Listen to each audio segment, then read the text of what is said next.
चैत्र मास के महत्व का कारण। विष्णुदास बोले, हे गुरुदेव, सब मासों में ये चैत्र मास क्यों श्रेष्ठ माना गया है, सो मेरे संतोष के लिए कहिए। श्री रामदास ने कहा, हे महाबुद्धिमान शिष्य, तुमने बहुत ही अच्छा प्रश्न किया है। मैं उसका उत्तर देता हूँ, सुनो। अयोध्या नगरी के पालक महाराज दशरथ की रानी कौशल्या के उधर से चैत्र मास के शुक्ल पक्ष की नौमी तिथि को पुनर्वसु नक्षत्र में, जबकि 5 ग्रह ऊंचे स्थान में बैठे थे, तब मध्याह्न के समय अवधेश दशरथ के घर में श्री रामचंद्र जी अवतरे। उस समय जगती तल में सर्वत्र आनंद छा गया। देवताओं ने दुंदुभियां बजाई और पुष्प वृष्टि की। राजा के महलों में अलग अलग विविध प्रकार के बाजे बजे, नर्तकियां नाचने और गाने लगी। उस समय पृथ्वी मंडल के प्रमुख मनुष्य उस बच्चे को देखने के लिए आए और उसे देख देख कर बड़े प्रसन्न हुए। उसी तरह नाना प्रकार के विमानों पर चढ़ चढ़कर इंद्र आदि देवता भी एकत्र होकर कौशल्या के गर्भ से उत्पन्न राम को देखने के लिए आए। उस समय ब्रह्मा, रुद्र, सूर्य तथा देवेंद्र आदि देवताओं ने श्री रामचंद्र जी के जन्म के उपलक्ष्य में विविध उत्सव किए।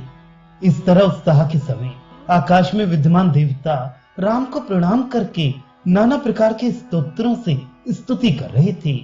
समय पाकर देवताओं ने राम से कहा, हे देव, आज हम लोग धन्य हैं, जब हम लोग राक्षसों के भय से मुक्त हो गए, क्योंकि इसीलिए आपने अवतार लिया है। हे देव, हे कृपा निधे, ये हम लोगों के लिए महान हर्ष का समय है।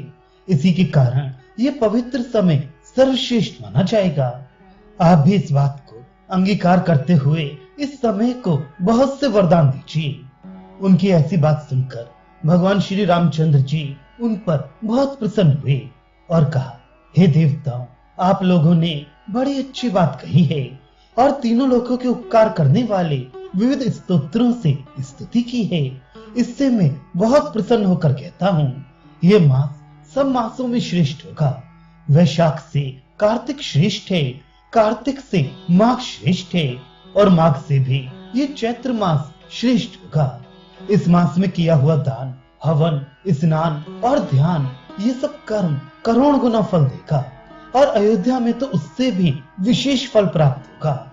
जो फल अश्वमेध से होता है, जो फल गोमेध से होता है और सोमयाग से जिस फल की प्राप्ति होती है, उस फल की प्राप्ति इस चैत्र मास के स्नान मात्र से हो जाया करेगी। कुरुक्षेत्र में सूर्य ग्रहण के समय स्नान दान से जो श्रेय प्राप्त होता है, वह श्रेय चैत्र मास में अयोध्या जी में स्नान करने से प्राप्त होगा। इस सरयू नदी के तट पर लोगों को रुलाने वाले रावण को मारकर ब्रह्म हत्या के पाप की शांति के लिए मैं शुभ यज्ञ करूंगा। हे देवता, जिस स्थान पर वह यज्ञ समाप्त होगा, वह स्थान मेरे नाम से विख्यात होगा। जो लोग अयोध्या, राम तीर्थ तथा सरयू जी में चैत्र स्नान करेंगे, वे अवश्य मोक्षगामी होंगे।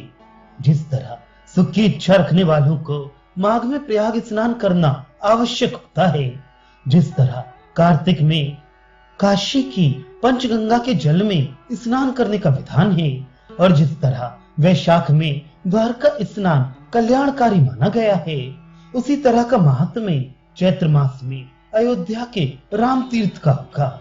ये मास सब मासों के आदि में और सबसे श्रेष्ठ माना जाएगा। चैत्र मास के आने पर इंद्र समेत समस्त देवता यहाँ आकर निवास करें, ये मेरी आज्ञा है।